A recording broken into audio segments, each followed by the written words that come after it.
এক নম্বর প্রস্তুতি হলো আমাদের রমাদানের আগ পর্যন্ত, এই যে গত রমজান থেকে এই রমাদান পর্যন্ত বা জীবনের শুরু থেকে এই পর্যন্ত যত পাপাচার আমরা করেছি, যত গুনাহ করেছি, যত অন্যায় করেছি, রমজানে ইবাদত বন্দিগির প্রস্তুতির অংশ হিসাবে সেই গুনাহ এবং পাপাচারগুলো থেকে আল্লাহর কাছে মাপ চাইতে হবে, ইস্তেগফার করতে হবে, ক্ষমা প্রার্থনা করতে হবে, বলতে হবে মাবুদ আমি যে অপরাধী, আমি যে পাপিষ্ঠ, কত গুনাহ করেছি, কত অন্যায় করেছি, তোমার কাঠগড়ার আসামি আমার নামে বহু মামলা হয়ে আছে।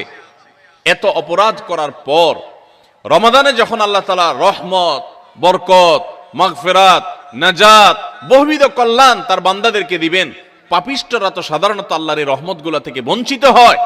তো আল্লাহ আমার গুনাহ খাতাগুলো যেগুলো আগে ছিল সেগুলো সব মাফ করে আমার রমাদানে তোমার যে রহমত বরকত নাজিল হবে সেটার জন্য আমাকে একটু উপযোগী করে দাও, আমি যেন পাপিষ্ঠ হয়ে তোমার রহমত থেকে বঞ্চিত না হই। এখন থেকে সেই দোয়া করা, সেই চোখের পানি ফেলা, ইস্তেগফার করা, এটা রমজানের প্রস্তুতির অংশ।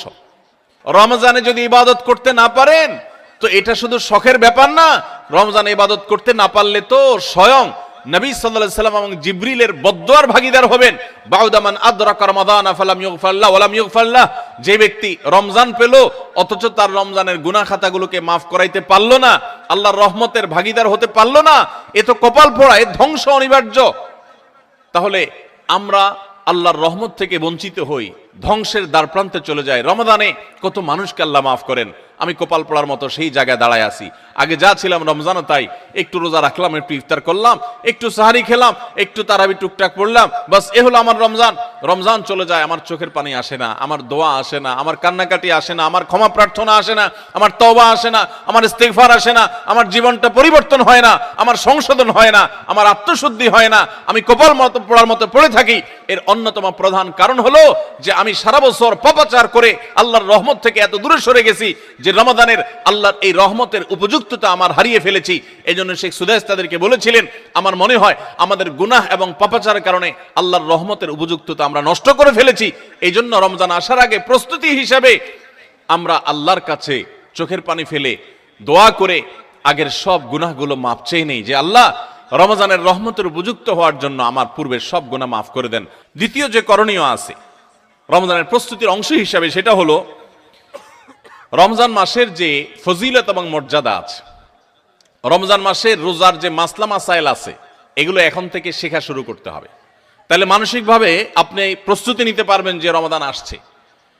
আপনি রমজান শুরু হওয়ার পরে যদি এবার মাসলা শেখা শুরু করেন তো শিখতে শিখতেই তো আপনার কয়েকদিন চলে যাবে, একটা মাস দেখতে দেখতে চলে যায়। এই জন্য রমজানের প্রস্তুতির অংশ হিসাবে এখন থেকে রমজানের কি মর্যাদা, রোজার কি মর্যাদা, মানুষকে ইফতার করালে কি লাভ, রমজান মাসে গুনাহ থেকে বেঁচে থাকার অপরিহার্যতাটা কি রয়েছে, রোজা রেখে যদি আমি গুনাহ করি তাহলে রোজার কোনো লাভ নেই, উপাস থাকার মতো, এগুলো আগে থেকে জানতে হবে, শিখতে হবে, বুঝতে হবে। রমজানের ফাজাইল এবং মাসাইল, রমজানের তাৎপর্য, মাহাত্ম্য, মর্যাদা কি সেগুলো জানবো এখন থেকে, এবং করণীয় কি সেগুলো আমরা ঠিক করব। আমাদের প্রতিজ্ঞা করতে হবে, নিয়ত করতে হবে, এইবারের রমজানে আমি আল্লাহর কাছ থেকে আমার গুনাহগুলো মাফ করাইয়াই ছাড়ব। প্রত্যেক দিন ভাইরা আমার, রমজানের প্রত্যেকটা দিন আল্লাহ তাআলা বহু মানুষকে সাধারণ ক্ষমা ঘোষণা করেন, যাই করছো বান্দা সব মাফ, সাধারণ ক্ষমা ঘোষণা করেন কিছু মানুষকে। সেই সৌভাগ্যবান মানুষগুলোর কাতারে আমি ঢোকার জন্য চেষ্টা করবই করব, এই প্রতিজ্ঞা করা, এটা হলো প্রস্তুতির অংশ। যে এইবারের রমজানকে আমি আর হেলায় হারাতে দেব না, আমি এবার রমজানে আমার গুনাহ মাফ করাইয়াই ছাড়বো, এই প্রতিজ্ঞা এখন থেকে করতে হবে ইনশাআল্লাহ।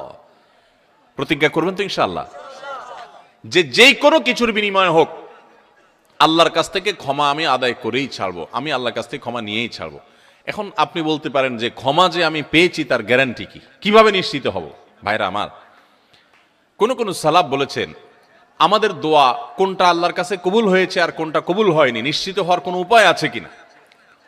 তো তারা বলেছেন যে যেই দোয়ার পর, যেই কান্নাকাটির পর, যে প্রার্থনার পর, যে মুনাজাতের পর আপনার মানসিক প্রশান্তি অনুভব হয়, আপনার মনের মধ্যে এক ধরনের সুখ অনুভব হয়, তৃপ্তি অনুভব হয়, আপনার প্রশান্তির এক বাতাস বয়ে যায়, খুব ভালো লাগা কাজ করে যে আমি দোয়া করেছি, আল্লাহর কাছে চোখের পানি ফেলেছি, কান্নাকাটি করেছি, ভালো করে মনোযোগ দিয়ে দোয়া করতে পেরেছি।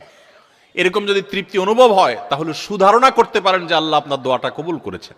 4 নম্বর যে করণীয় আছে আমাদের রমজানের প্রস্তুতির অংশ হিসাবে, সেটা হলো যদি কারোর আগের রমজানের, গত বছরের রমজানের রোজা বাকি থাকে, হতে পারে কেউ অসুস্থ ছিলেন, এত বেশি অসুস্থ হয়ে পড়ছেন যে রোজা রাখতে পারেন নাই, ভাঙতি পড়ছে, অথবা মা বোনদের মাসিকের কারণে রোজা ভাঙতি পড়ে থাকতে পারে, সফরের কারণে রোজা ভাঙতি পড়ে থাকতে পারে, এই ভাঙতি রোজাগুলো এই বছরের রমজানের আগে আগে রেখে দিতে হবে। 5 নম্বর প্রস্তুতি হলো নিজের অন্তরকে শিরক এবং হিংসা থেকে মুক্ত করা। আল্লাহর সাথে কোনো কাউকে, সেটা কোনো মাজারে শায়িত ব্যক্তি হোক, কোনো জীবিত ব্যক্তি হোক, কোনো কাউকে আল্লাহর সাথে অংশীদার সাব্যস্ত করা যাবে না। এই শিরক করা থেকে নিজেকে পরিচ্ছন্ন করতে হবে, তাওহীদটাকে স্ট্রং করতে হবে এবং নিজের অন্তরকে হিংসা, বিদ্বেষ, শত্রুতা এগুলো থেকে পরিচ্ছন্ন করতে হবে। আপনি যদি এগুলো থেকে পরিচ্ছন্ন করেন, এগুলো থেকে পরিষ্কার করেন অন্তরকে, তাহলে ইনশাআল্লাহ বিইذনিল্লাহ আল্লাহ তাআলা প্রতিদিন যে বহু মানুষকে সাধারণ ক্ষমা ঘোষণা করেন, আপনি আশা করতে পারেন যে আপনি সাধারণ ক্ষমার আওতায় পড়বেন।